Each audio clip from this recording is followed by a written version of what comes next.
एडमो सिद्धानम्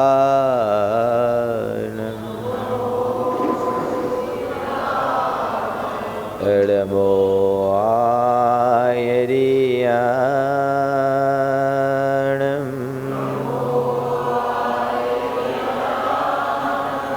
एडमो उवज्झायाणम्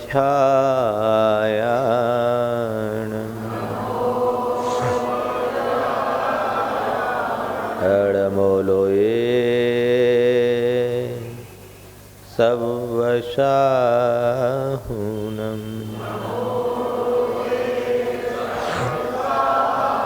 एसो पंचीनमुयारो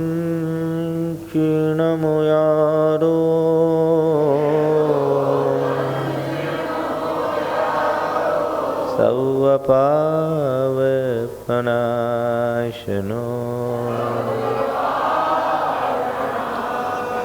मंगलालं च सव्वेसिं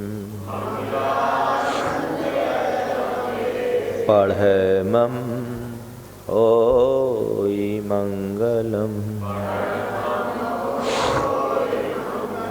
जय बोलो देवादिदेव 1008 श्री भगवान महावीर स्वामी की, अहिंसा परमो धर्म की, परम पूज्य आचार्य गुरुवर श्री विद्यासागर जी महाराज, परम पूज्य मुनि श्री 108 प्रमाण सागर जी महाराज की, परम पूज्य मुनि श्री 108 विराट सागर जी महाराज की।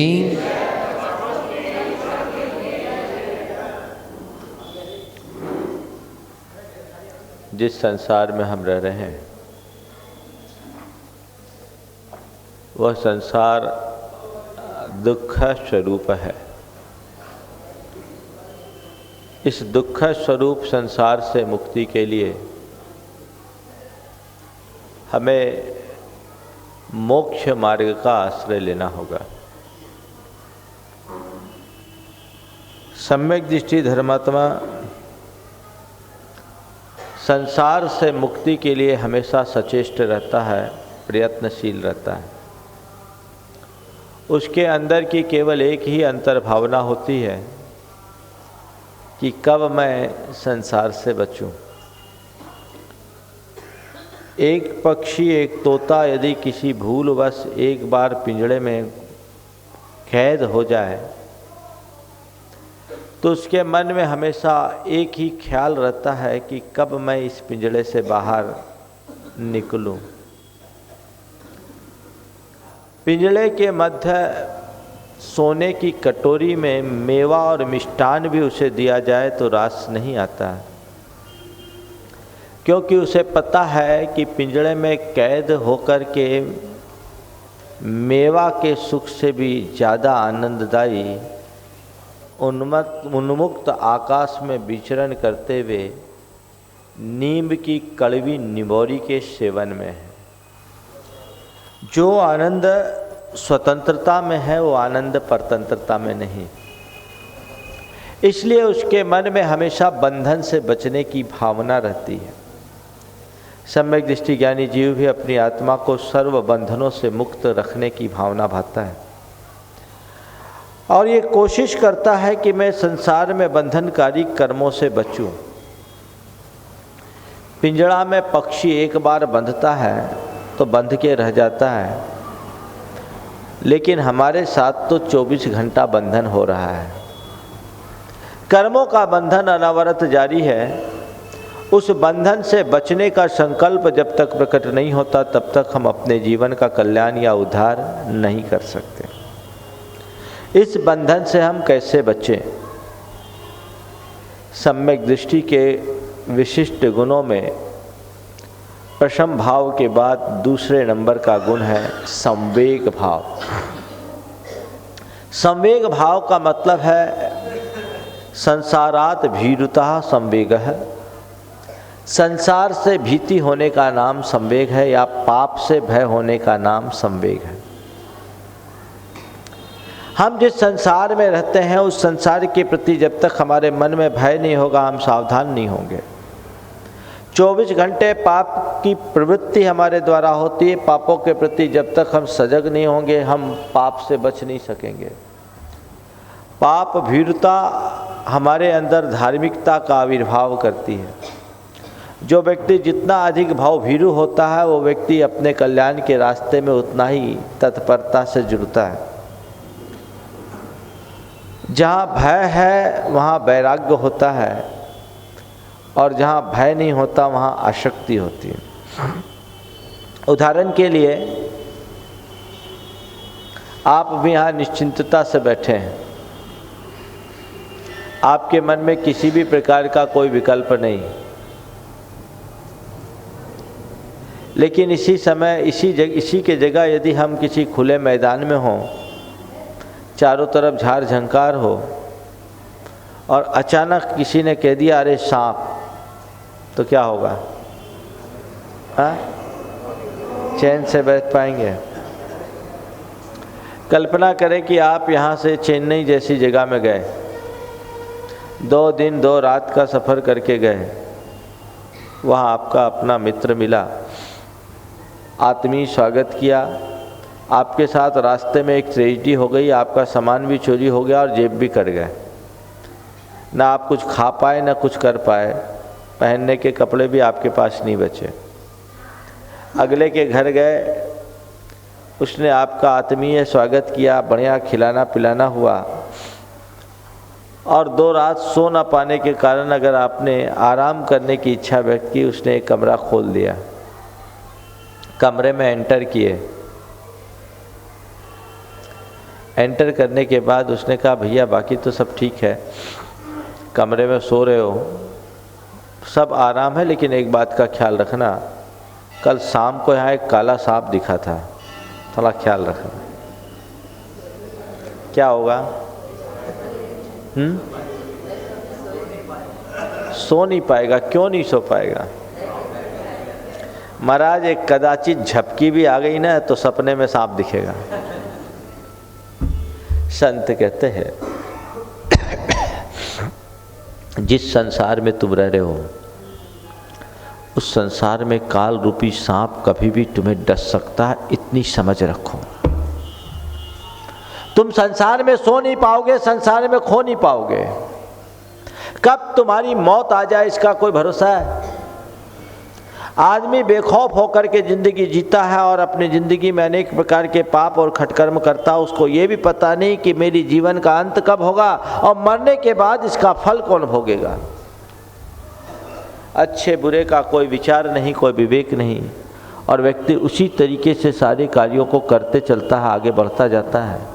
जीवन में कभी भी सार्थक उपलब्धि घटित नहीं हो सकती।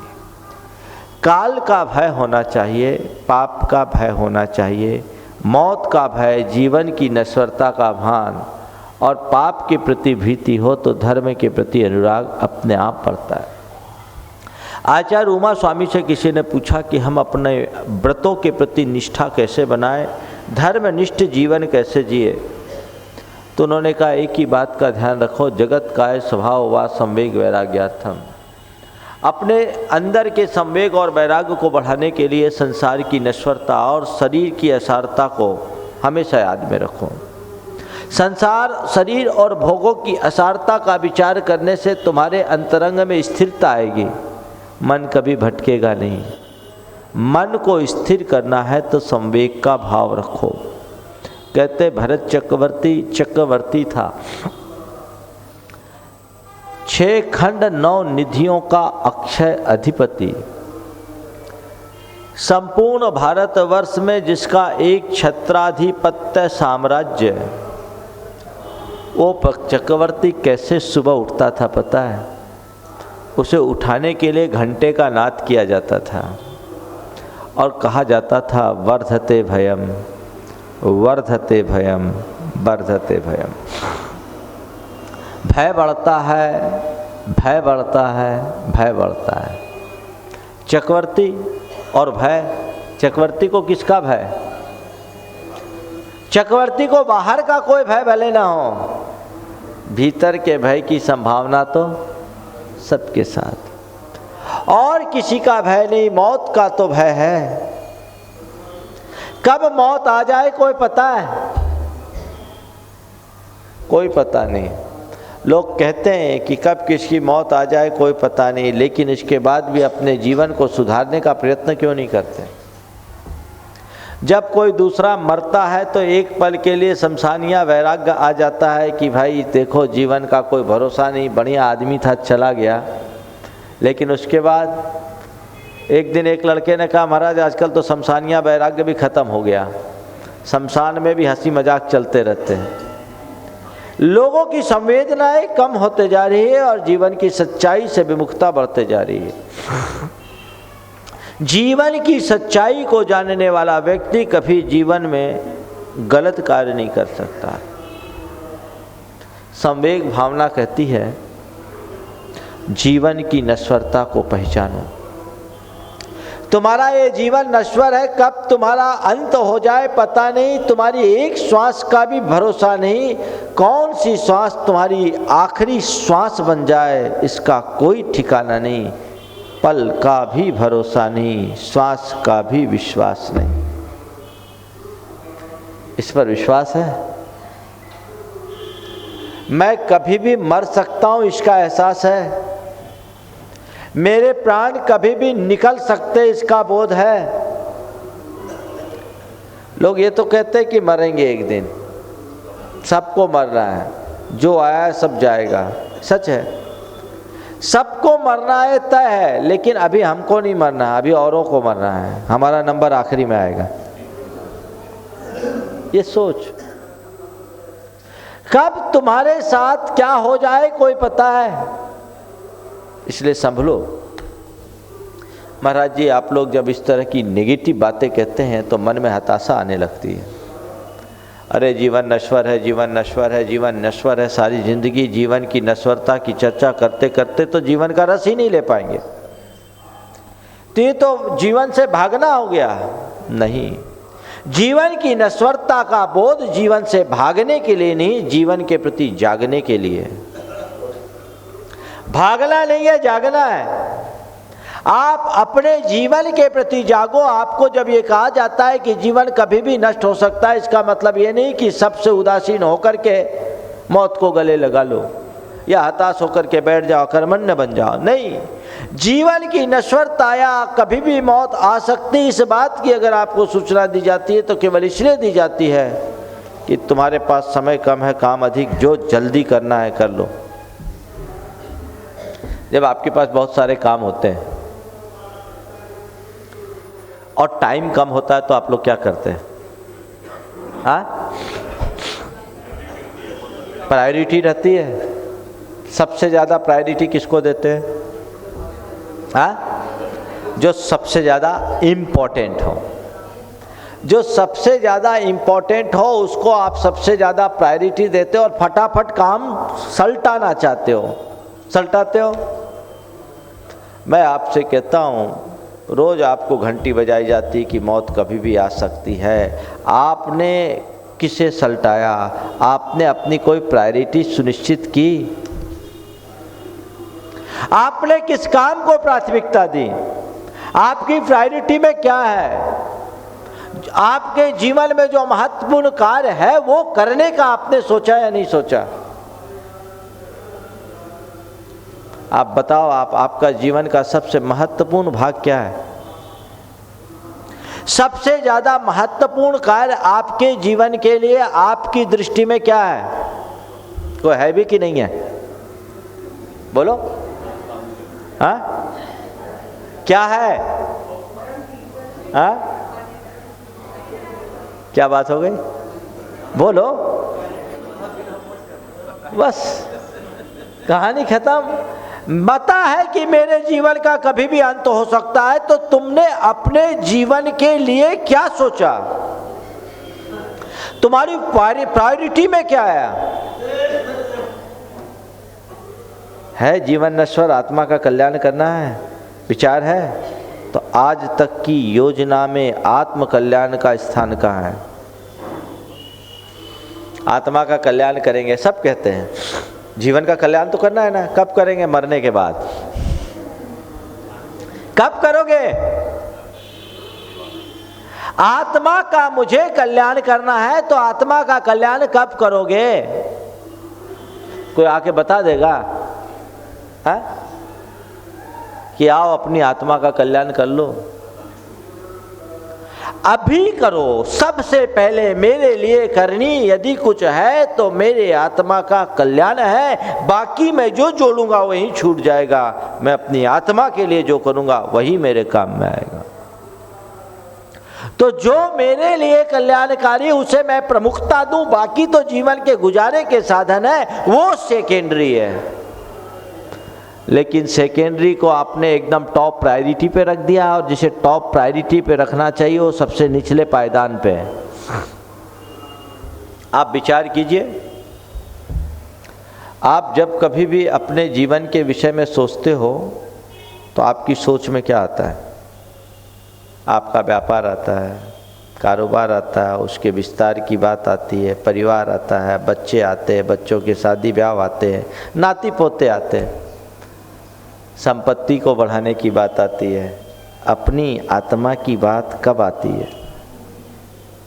कभी आपने विचार किया कि जब मैंने सोचना शुरू किया, जब भी आप सोचना शुरू करते हो तो किसके इर्द गिर्द सोचते हो? है भूल? भूल है कि नहीं है? भूल है। पहचानो। आप कहोगे अरे महाराज कहाँ है सब दुनिया, अभी तो जिंदगी है, जी लेने दो। किसने देखा? कल का भरोसा नहीं, पल का भरोसा नहीं।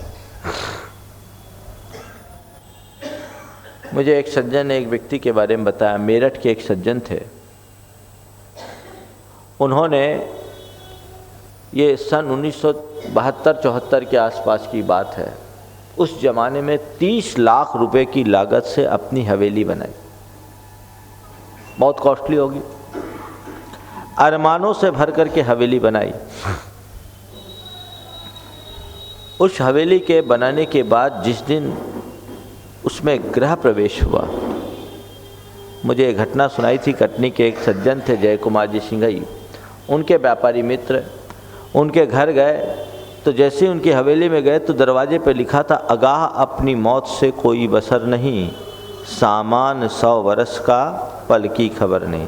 उनको बड़ा आश्चर्य हुआ कि मुख्य द्वार पर तो वेलकम लिखा जाता है, अतिथि देवो भव लिखा जाता है, स्वागतम लिखा जाता है, सुस्वागतम लिखा जाता है, ये क्या लिखा गया है?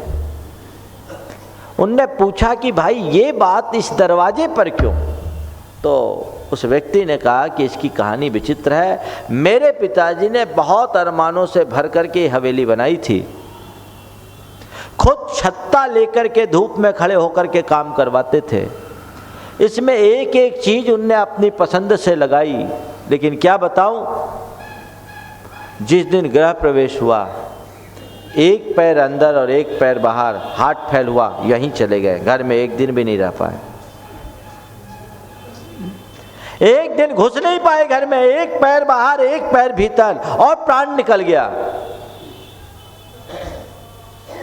उन्होंने कहा कि लोगों ने कहा कि तुम्हारे लिए घर अशुभ है, मत रहो। तो वो आदमी बड़ा आध्यात्मिक व्यक्ति था, बोला मेरे लिए घर शुभ है, रोज मुझे वैराग्य उत्पन्न कराएगा, और इसलिए मैंने लगा दिया कि संसार में अब कभी आसक्त मत हो, क्योंकि कुछ भी सार नहीं है, मौत कभी भी आ सकती है। विचार करो, जीवन में कब कैसी घटना घट जाए इसका कोई भरोसा नहीं। इसलिए क्या करो, जो तुम्हारे लिए सबसे पहले करने योग्य है उसे करो। मनुष्य जीवन को प्राप्त करके सर्वप्रथम यदि करणीय कुछ है तो अपने जीवन का कल्याण है, जो धर्म के आलम्बन से, व्रत संयम के अंगीकार से ही कर सकते हैं, और कोई दूसरा रास्ता नहीं। वो अंगीकार करो। मेरे पास एक युवक आता था, और एक शादी होने के बाद कुछ दिन से उसका आना जाना कम हो गया। एक दिन वो आया, साथ कुछ जल्दी में था, मैंने पूछा क्यों, क्या बात है, आज जल्दी में हो, बहुत दिन बाद तो आए हो। बोले महाराज जी थोड़ा सा जा रहा हूँ, सोचा अब शादी हो गई, जिम्मेदारियाँ बढ़ गई, LIC ऑफिस जा रहा हूँ, सोच रहा हूँ एक आध कोई अच्छी पॉलिसी ले लूँ, जीवन का कोई भरोसा नहीं, काम में आ जाएगा। बातचीत आई गई हुई। थोड़ी देर बाद मैंने उससे कहा कि भैया अब तुम गृहस्थ बन गए हो, तुम्हारा विवाह हो गया है, कुछ नियम संयम में बन जाओ और कम से कम भगवान के अभिषेक पूजन का नियम तो ले लो। बोले महाराज अभी तो बहुत बिजी हूँ, फिर देखूँगा, बुढ़ापे में देखूँगा, अभी मेरी उम्र ही क्या हुई। हमने कहा हद हो गई भाई, अभी थोड़ी देर पहले तो तुम कह रहे थे कि जीवन का कोई भरोसा नहीं, सो मैं कोई पॉलिसी लेने जा रहा हूँ LIC की, और जब मैं तुम्हें अभिषेक पूजन के लिए बोल रहा हूँ तो तुम कहते हो बुढ़ापे में देखूँगा। क्या कोई गारंटी है तुम बुढ़ापा भी देख पाओगे कि नहीं देख पाओगे? इसकी गारंटी है? कैसा विरोधाभास है। संसार के लिए तो व्यक्ति हर चीज को तुरंत कैश करना चाहता है, लेकिन परमार्थ के लिए कहता है कल करेंगे। आपको किसी से कुछ लेना होता तो क्या कहते हो, ले लेंगे 2-4 दिन बाद, कहते नहीं आज ही ले लो, कल उसका भाव बिगड़ जाए क्या पता। कोई पेमेंट देने की खबर आपको कहे तो आप क्या करते हो, 2-4 दिन बाद लेंगे, ये ठीक है भैया हम आते, भेजते हैं। क्यों? कल किसने देखा। हर बातों में आप अवेयर होते हो, लेकिन परमार्थ के क्षेत्र में प्रायः सोए रहते। मैंने उससे कहा भैया बीमा कराना है तो अपनी आत्मा का बीमा कराओ। संसार की कोई भी ऐसी बीमा की कंपनी नहीं है, ऐसी कोई बीमा की कंपनी नहीं है जो तुम्हारी जीवन की सुरक्षा की गारंटी ले सके। है क्या? हाँ है? नहीं है। कोई नहीं। जितने भी बीमा वाले हैं वो क्या करेंगे, बीमा करेंगे भी तो आपको देंगे। किसको देंगे? आपके बाद आपके पीछे वालों को देंगे। आपके साथ कुछ जाएगा? कुछ भी नहीं जाने वाला, वो चला जाएगा। तो संत कहते हैं कि अगर बीमा कराना है तो आत्मा का बीमा कराओ। ये तो सब जड़ का बीमा, ये मरने से थोड़ी बचा देंगे। तुमको कह रहे हैं कि तुम्हारे लाइफ को इंश्योर्ड कर रहे हैं, इंश्योर्ड है ही नहीं लाइफ को इंश्योर्ड कोई बाहर की कंपनी नहीं कर सकती। धर्म के आचरण से जीवन का बीमा कराया जा सकता है। जिनालय आत्मा का बीमा भवन है और सद्गुरु उसके एजेंट है। उनकी शरण में जाकर अपना बीमा करा लो, जीवन धन्य हो जाएगा। किसी न किसी पॉलिसी के तहत अपना बीमा कराओ। थोड़ा बताओ।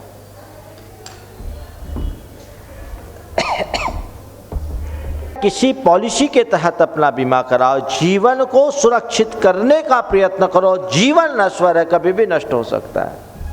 बस संवेग भाव का पहला जो सार है वो ये कि हमारा जीवन कभी भी विनष्ट हो सकता है। जीवन नश्वर है और इस नश्वर जीवन को सार्थक बनाने का सत प्रयत्न हम करें। सत प्रयत्न करें। थोड़ा विचार करो, जिनके मोह में आप अपनी सारी जिंदगी बिताते हो, क्या वे तुम्हारे जीवन में थोड़े भी काम में आते हैं? जब मौत सामने आ जाए तो डॉक्टर हो सकता है, दवाई हो सकती है, चिकित्सा हो सकती है, अस्पताल हो सकता है, सब हो सकता है, लेकिन प्राण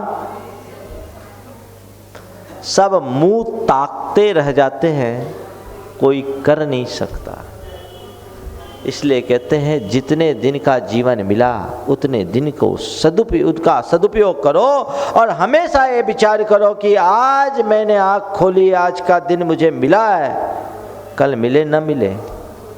सुबह उठो, आँख खोलो तो प्रभु परमात्मा से प्रार्थना करो, हे एक तो धन्यवाद दो कि हे प्रभु तेरी कृपा से मुझे जीवन का एक नया दिन मिला, तुझे बहुत बहुत धन्यवाद। तेरी कृपा से मुझे जीवन का एक नया दिन मिला, तुझे बहुत बहुत धन्यवाद। बस तुझसे इतनी प्रार्थना है कि आज का दिन दिया है तो मुझे ऐसी शक्ति भी देना कि मैं अपने आज के दिन को सार्थक बना लूं। अपने आज के दिन को सार्थक बना लूं, मेरे द्वारा कोई अकृत्य न हो। और रात सोने लगो तो भगवान को धन्यवाद दो कि हे भगवान, आपकी कृपा से मैंने आज का दिन तो बिता लिया, लेकिन अब सो रहा हूँ। यदि इस बीच मेरे जाने की बारी आ जाए तो कम से कम इतनी कृपा कर देना, मेरी आंखें खोल देना, मैं जाते जाते भी तुम्हारा नाम लेते हुए जाना चाहता हूँ। बस ये भाव। आंख खोलते ही जीवन की नश्वरता का बोध, फिर तुम्हें भोग विलासता में आसक्त नहीं होने देगा, फिर धन पैसे के मोह में तुम्हें पागल नहीं बनने देगा। वो तुम्हें एक भाव बोध जगाएगा कि नहीं, तुझे जो करना है वो तो ये है। और इस भाव बोध के साथ जियोगे तो आखिरी समय में जब प्राण छोड़ने की बारी आएगी, मन में एक सुकून और निश्चिंतता रहेगी कि चलो, मैंने अपने जीवन को व्यर्थ नहीं गंवाया। संवेग भावना का मूल भाव ये। जीवन की नश्वरता को समझो। जीवन कभी भी नष्ट हो सकता है, लेकिन मोही जीव उसे मानने को तैयार नहीं होता। महाभारत में प्रसंग आता है कि जब यक्ष ने पांडवों से पूछा कि किम आश्चर्यम, आश्चर्य क्या है। नकुल गए, सहदेव गए, अर्जुन गए, भीम गए, किसी को समझ में नहीं आया। युधिष्ठिर गए, युधिष्ठिर से पूछा किम आश्चर्यम, आश्चर्य क्या है। तो उत्तर दिया अहन्नहन्नि भूतानि गच्छन्ति यम मंदिरम शेषा जीवित मिच्छन्ति किम आश्चर्यम अतः परम। कि रोज अनेक लोग मौत के मुंह में समाते हैं, उसके बाद भी बाकी लोग जिंदा रहना चाहते हैं। इससे बड़ा आश्चर्य और क्या है? इससे बड़ा आश्चर्य और क्या है? एक आश्चर्य मैंने अपनी आंखों से देखा। 1985 की बात है। नैनागिर में संघ था, गुरुदेव के चरणों में था। मैं उन दिनों क्षुल्लक अवस्था में था। जल मंदिर के प्रांगण में हम लोग सामायिक कर रहे थे, पूरा का पूरा संघ था। और जल मंदिर के चबूतरे में बैठ के, सर्दी का समय था, सामायिक में बैठे थे। तालाब में पानी, उसमें सांप भी बहुत थे। मैंने देखा एक सांप एक मेढक को आधा निगल चुका था। सांप मेढक को आधा निगल चुका था और वो आधे सांप के मुंह में बैठा हुआ मेढक उधर से खिसकने वाली मछली को लपक रहा था। मैंने गुरुदेव को बताया, गुरुदेव ये देखो। बोले यही संसार है, आंख से देखी हुई बात। आधे मेढक को निगल चुका है, लेकिन उस समय भी मेढक बेभान है। सच्चाई है, काल के मुंह में बैठे हो, तुम्हारी स्थिति भी काल रूप सांप के मुंह में बैठे मेढक की तरह है। कितना टर्राना है, टर्रा लो। जब तक सांप का मुंह बंद नहीं होता तभी तक टर्राहट है। जिस दिन मुंह बंद हुआ, खेल खत्म। फिर तुम्हारे हाथ कुछ नहीं बचेगा, कहानी खत्म हो जाएगी। इसलिए इस सच्चाई को समझो, जीवन मेरा कभी भी नष्ट हो सकता है, इसलिए मुझे जो करना है उसे टॉप प्रायोरिटी पे देना है। मैं कुछ भी करूं, अपने सुबह की शुरुआत भगवान की पूजा आराधना से करूं। व्यापार व्यवसाय करूं तो उसमें ज्यादा पाप ना करूं। भोग विलासता में मेरे मन में आसक्ति ना हो। यदि इतनी धारणा मनुष्य के मन में बन जाए तो फिर वो व्यक्ति कभी भटक नहीं सकता। तो जीवन की नश्वरता को समझिए, कम समझ पाते हैं। एक बार ऐसा हुआ, एक आदमी सेठ था, सड़क पर चला जा रहा था। अचानक उसे पीछे कोई परछाई सी जाती हुई दिखाई पड़ी। मुड़ करके देखा तो उसे एक साया दिखा। पूछा तुम कौन? उसने कहा मौत। मौत का नाम सुनते ही उसकी घिघी बंध गई, घबरा गया। मौत ने कहा घबराओ मत, अभी मैं किसी और के पास जा रही हूँ, तुम्हारा अभी समय नहीं आया। थोड़ी जान आई। दोनों साथ साथ कुछ दूर चले तो थोड़ा उसका भय दूर हुआ और क्लोज हुआ। उसने कहा कि देखो ठीक है, तुम आती हो, सबको लेने एक दिन आना है, ये नियत ही है, पर कम से कम प्री इंटीमेशन तो होना चाहिए, पूर्व सूचना तो होनी चाहिए। तुम जब चाहे जिसके पास आ धमकती हो, पहले कोई सूचना दे दो तो हम लोगों को आराम मिलेगा। मौत ने कहा ठीक, मैं तुम्हारे साथ काफ़ी देर से चल रही हूँ, किसी के साथ 7 कदम भी चल लिया जाए तो दोस्ती हो जाती है, मैं तुम्हें पक्की सूचना दे करके ही आऊँगी। ठीक, अब क्या था, सेठ निश्चिंत, मौत से दोस्ती हो गई और वो सूचना देगी तो ऐसा कहा जाता अंतमता सोगता, जब मौत की खबर आएगी कि मैं आ रही हूँ तो हम बस नमोकार जपना शुरू कर देंगे, भगवान का नाम जपना शुरू कर देंगे, कल्याण मेरा हो जाएगा। निश्चिंत बेखौफ हो गया और एकदम स्वच्छंद जीवन जीना शुरू कर दिया। बुढ़ापा आ गया लेकिन सुधरा नहीं, और एक दिन मौत उसके दरवाजे आ गई। मौत जैसे ही आई तो वो सेठ अक्षक आया, बोले ये क्या, तुम भी झूठी हो गए। बोले क्या झूठ हुआ, तुमने कहा था कि मैं बगैर सूचना के नहीं आऊंगी और तुम सीधी सीधी आ धमकी, ये क्या मामला है। मौत ने कहा गलत बात, मैंने सूचना दी है और एक नहीं 4 सूचनाएं दी। बोले क्या सूचना है। बोले देखो, सबसे पहले मैंने तुम्हारे लिए एक पोस्ट कार्ड भेजा था, जब तुम्हारी आंखें खराब हो गई तो तुम पोस्ट कार्ड पढ़ने की जगह उसका इलाज कराने चले गए। बोले उसके बाद मैंने तुमको फ़ोन किया तो तुम्हारा कान जवाब दे दिया, कान से तुमने सुना ही नहीं, फ़ोन भी तुमने रिसीव नहीं किया, मैं क्या करूं। फिर मैंने तुमको तीसरा मैसेज दिया फैक्स के माध्यम से, जब तुमको हार्ट अटैक आया तो तुम मेरी बात को सुनने से इनकार कर दिए, बाईपास कराने चले गए। बाईपास कराने चले गए। पहले मैंने तुम्हें पोस्ट कार्ड भेजा, दूसरे नंबर पर टेलीफोन किया, तीसरे नंबर पर फैक्स मैसेज दिया, तुमने तीनों को अनदेखा कर दिया। तो फिर लास्ट में मैंने अभी अभी तुमको तुरंत ईमेल किया है। घंटे भर पहले तुम बेहोश हुए थे, तुमको कुछ पता है, तुमने ध्यान ही नहीं दिया, तुम तो आईसीयू में चले गए थे, मैं क्या करूं। अब बताओ, मैं तुम्हारे पास आई हूँ 4 संदेश देने के बाद आई हूँ, मैं कहाँ गलत, तुम उसके बाद भी नहीं सुनो तो मैं क्या करूँ। अब आप बताओ, यहाँ बैठे हो, किसके पास कितने कितने मैसेज आ गए।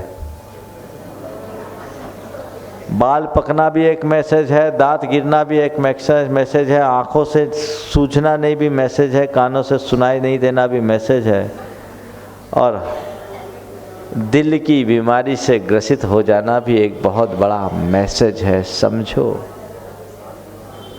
हाँ, जितने 35-40 से ऊपर हो जाते हैं ना, सब कोलेस्ट्रॉल के शिकायत है, अगर जांच कराओगे तो थोड़ा बहुत ब्लॉकेज निकलेगा, संभलो। एक झटका आएगा और टे बोल जाओगे, कोई पता नहीं, कोई पता नहीं, कोई भरोसा नहीं। जीवन की नश्वरता, भोगों की असारता, पाप से डर। पाप हमारे जीवन से जुड़ा है और वो हमारे जीवन के लिए दुखदाई। ऐसी धारणा बना करके चलो कि इन पापों में, विषयों में कोई लाभ नहीं, तब अपने जीवन को बचा सकेंगे। श्रीमद् राजचंद्र जी का नाम आपने सुना होगा। गांधी जी उन्हें अपना आध्यात्मिक गुरु मानते थे और बड़े अच्छे जैन साधक थे। वो हमेशा कहा करते थे कि 3 बातें सदैव याद रखो। काल सिर पर सवार है,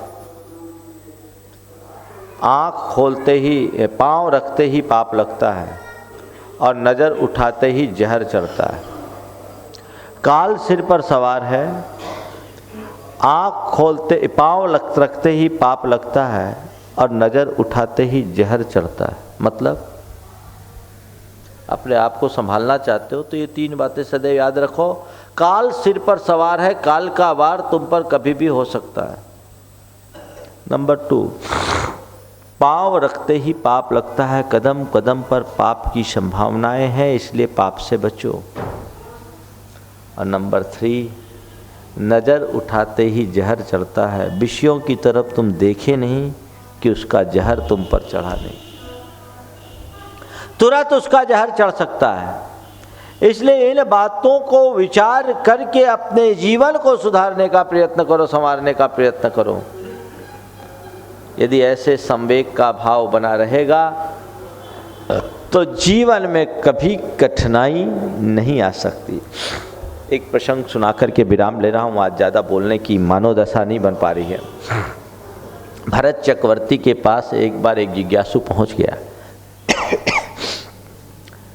उसने सोचा कि कहते हैं चक्रवर्ती छाई सम्यक दृष्टि और 96,000 रानियाँ हैं, कैसे संभालता होगा अपने आप को, मैं तो एक से परेशान हूँ।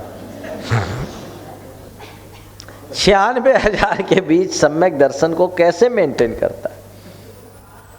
जिज्ञासु पहुंच गया चक्रवर्ती के पास और जब अपने मन की बात रखी, चक्रवर्ती ने कहा कि ठीक है, तुम्हारी जिज्ञासा का समाधान मैं बाद में दूंगा, तुम एक काम करो, पहले मेरे रणवास में घूम आओ और 96,000 को देख भी आओ। बड़ा प्रमुदित हुआ, आनंदित हुआ कि आज चक्रवर्ती के अंतःपुर में मेरे जैसे साधारण व्यक्ति को जाने का मौका मिल रहा है। वो निकलने को हुआ कि तभी चक्रवर्ती ने कड़कते हुए कहा, ठहरो, तुम अंतःपुर का भ्रमण करके आओगे, रणवास को देख कर आओगे, लेकिन ऐसे नहीं। उसके हाथ में एक दीपक पकड़वाया, तेल से लबालब दीप, और चारों ओर 4 तलवारधारी प्रहरी,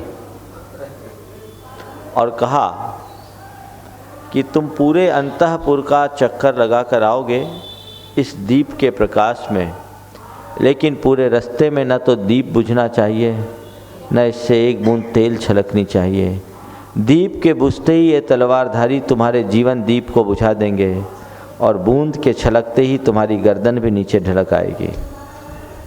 उसने कहा, हे भगवान, बुरा फंसा, लेकिन अब कर क्या सकता था। चक्रवर्ती से पाला पड़ा, पूरा चक्कर लगा करके आया।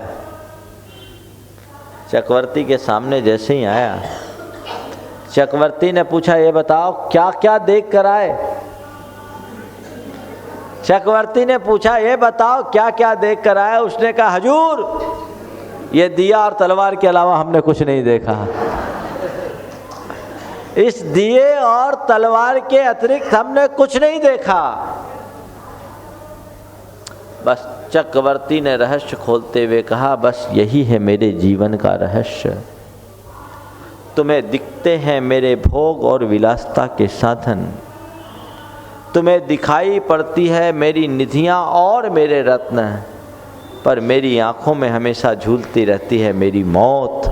कब मौत आ जाए कोई भरोसा नहीं, इसलिए मैं उस मौत के प्रति सचेत होकर अपने जीवन को सार्थक बनाने का प्रयत्न करता हूँ और विषयों में कभी आसक्त होने की भावना नहीं रखता। अपने अंदर की आसक्ति को कम करें, संवेग के भाव को प्रबल बना करके चले, जिससे जीवन का पथ प्रशस्त हो सके और सबका कल्याण हो सके। आज यहीं पर विराम दे रहा हूँ। बोलिए परम पूज्य आचार्य गुरुवर श्री विद्यासागर जी महाराज।